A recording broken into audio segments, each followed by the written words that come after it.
Hey, nerdy sports fan here. We're still doing record predictions going through the NFL schedule for every team in the league, breaking things down game by game, seeing what we think is going to happen. Now, some games will be in the win category, some in the loss category, a bunch will be in a toss-up category, based solely off of the fact that there is parity in this league, which is really wonderful, so you can watch enjoyable games instead of one-sided affairs. And the any given Sunday rule. You know, there's going to be a handful of games that you really can't predict at this point. It's asinine to think that you can. So either way, at the end of it, we'll divide up the toss-up category as close to the middle as possible, and that's how we get our record prediction. I actually bet on this, and I do pretty well. So let's dig into it. These Baltimore Ravens are going to have themselves a year. Okay? Brief little bit about their offseason. They have addressed in very obvious ways the one perceived weakness that they had on their defense, which is their run defense. Okay? They've added, through both draft and free agency, defenders that I think are going to upgrade immediately on this defense. So I am really excited for Calais Campbell. Really, truly excited for Calais Campbell. He has deserved to play for a legitimate Super Bowl contender for most of his career. He is one of the best defensive linemen in the league his entire career. And now he gets to play for a real contender. It's the end of his career, sure. But the guy's got plenty left in the tank. You're going to have a few seasons with this guy making deep playoff runs. I'm happy for Calais Campbell, and I'm very happy for Baltimore having such a fine player. So, week 1. You get the Browns at home. That's a win. Okay, the Browns, very talented team. I do not mean to diminish the talent on that roster. They have no leadership. Okay? It was evident last year when you had pushover Freddie Kitchens that Baker Mayfield was not ready to be a leader of men. And you replaced Kitchens with another rookie head coach. The Browns desperately needed Mike McCarthy. Desperately needed Mike McCarthy. Because you wanted somebody to be in charge. You wanted the adult in the room. They didn't get that. They get fresh-faced, smack him on the ass to make sure he cries, coach, to lead this group of prima donnas. It is not going to work out. They will find that out the hard way in Cleveland. Anyways, W. So, at the Texans, more of a toss-up game. Now, only because you're on the road. Deshaun Watson he's fantastic. Okay? I do not like what Bill O'Brien is doing with Deshaun Watson and just kind of leaning on him like a crutch for all of his bad roster decisions. They have really stripped the talent of that team through a series of bad trades, including ones that have made it so they can't replace that talent in the first round of the draft. Real dumb moves. Either way, Deshaun Watson is fantastic. And with a healthy roster, an offensive line with a little more cohesion just by the virtue of being together for another season, a running back in David Johnson who, well, is probably still has a chance of being an upgrade to their running game because it was pretty bad. Deshaun Watson, though, is what gives them the chance. J.J. Watt is always going to make that defense something to worry about until his game tails off entirely. Or he hurts himself again. The guy's a freak. All right? A one-man wrecking crew. So you cannot go into Houston expecting to win without a fight. That's what puts it in the toss-up category. All right, so moving on. Chiefs, toss-up game because you're getting them at home. And, well, this is going to be the rivalry of our generation of football. You have Patrick Mahomes, Lamar Jackson, fantastically built rosters, great head coaches who have both won the big one. What is not to like about this? This has game of the year potential. And personally, I feel this is going to be the game that decides the winner of the AFC. Both of these teams are going to have stellar records. Their head-to-head matchup is likely to be the reason that one is the number one, gets that home field throughout, and the other one's number two, and has to go on the road in the championship game, assuming, of course, they meet. So, at Washington, that's a W. I mean, let's not overthink it. Washington's a goddamn tire fire right now. Bengals, getting them at home. That's a W. Are they going to improve with Joe Burrow? Sure. Eventually, you earn the number one overall selection by being god-awful. You do not fix that in one offseason. So, at the Eagles, toss-up game. The Eagles are a legitimate playoff contender. Legitimate chance to win their division. Legitimate Super Bowl contender, assuming everybody's healthy. You cannot overlook the Eagles. The simple fact that you're on the road makes it even more difficult. I do think the Ravens are the better overall roster. But again, they're on the road, and the Eagles are not chumps. So, Pittsburgh, you're getting them at home. I think that's a win. I feel like Lamar is at the stage of his career where he's going to want to exert his dominance as the king of the North. And you have to dethrone the king in order to become the king. Roethlisberger was hurt last year. Lamar didn't really have much of a chance. Now he does. And he's going to rub Big Ben's face in it all game. All right, so you get a bye week in week 8. And, yeah, it's okay. Pittsburgh's got the same situation. Mid-season byes, all right. You always like it to be later, closer to playoffs, but it could have been week 6. So don't complain. All right. At the Colts, you're going to win that one. Why? Because Phillip Rivers should have retired. That's why. The guy's going to be just floating them all game long, and defensive secondary is probably going to pick him off 3 times. If they don't bench him mid-season, I don't know what the hell they're doing. The Colts are likely going to be going for a quarterback in this coming draft. They probably should have this past draft. But hey. All right, so at the Patriots, you're going to win.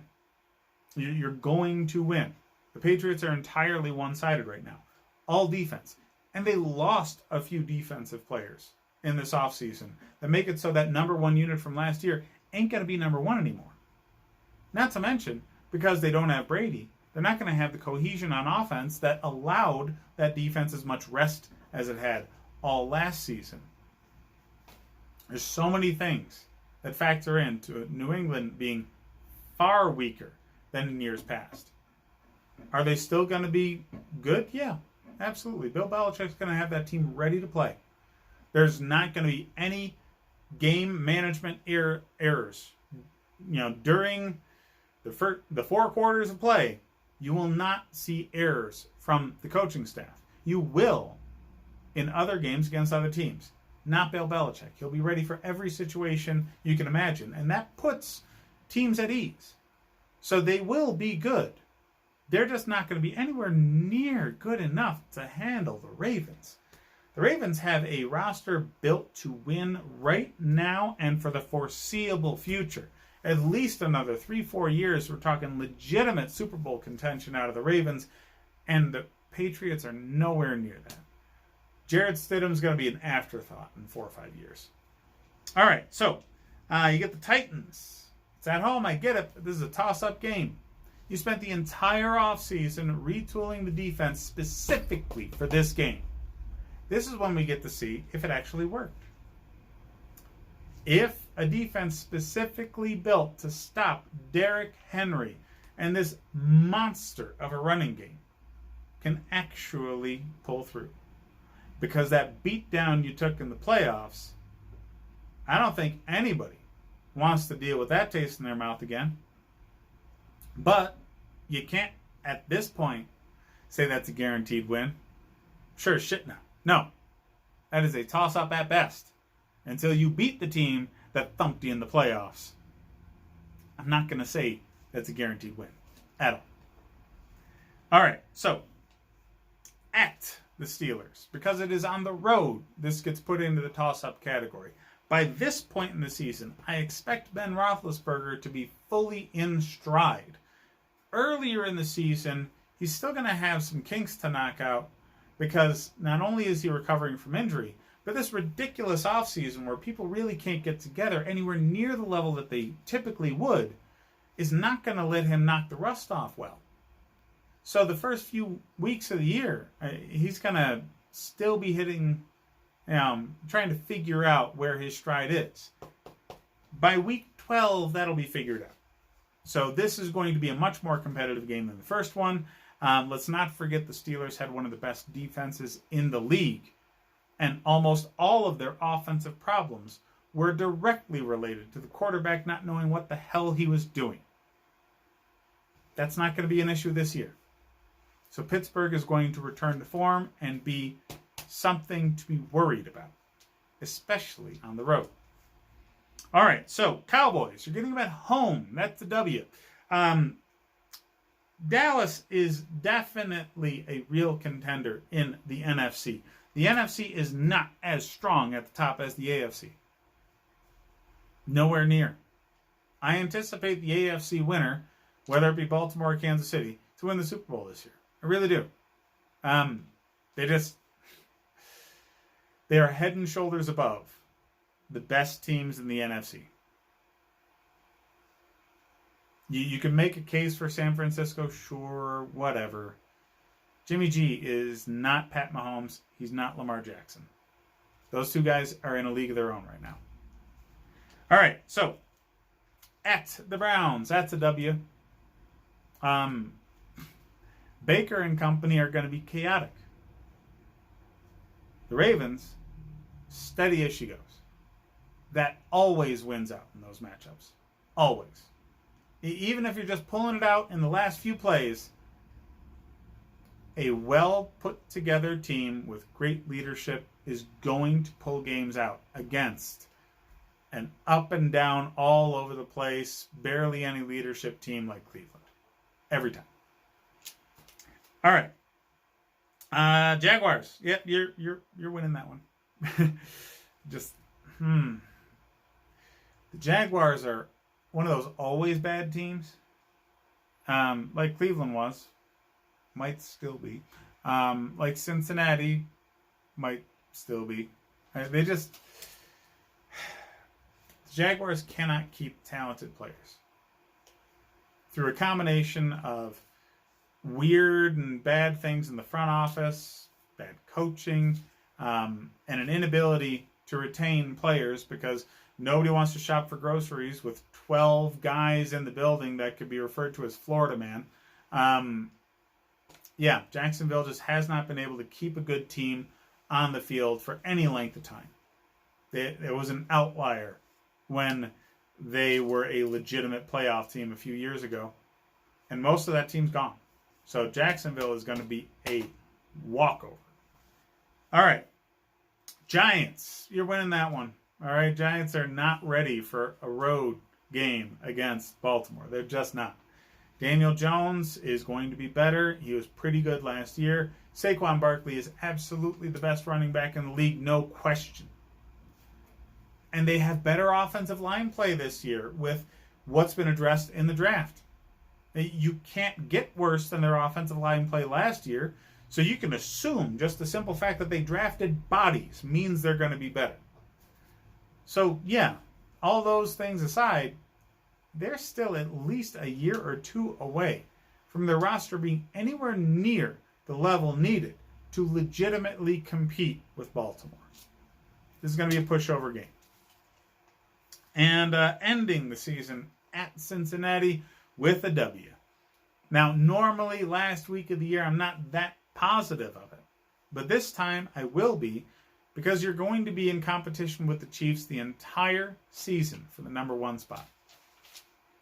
If you've been paying attention, this 11-0 lock, which means if you split the toss-up games, 13-3 is the likely record, putting you at the best record in the AFC, tied with the Kansas City Chiefs, meaning the winner of that Baltimore-Kansas City game is the AFC champion. Week 3, I don't think has ever mattered so much for Baltimore. Obviously, that's what I think. Hit me up in the comments. Let me know what you think. Like and subscribe if you enjoy the content. Hit me up on Patreon, on Instagram. I've got Twitch now for the video game play, as well as a separate channel on YouTube for the video game play, because nobody here who likes football seems to like it. But either way, if you do, hit me up. Thanks for watching, guys.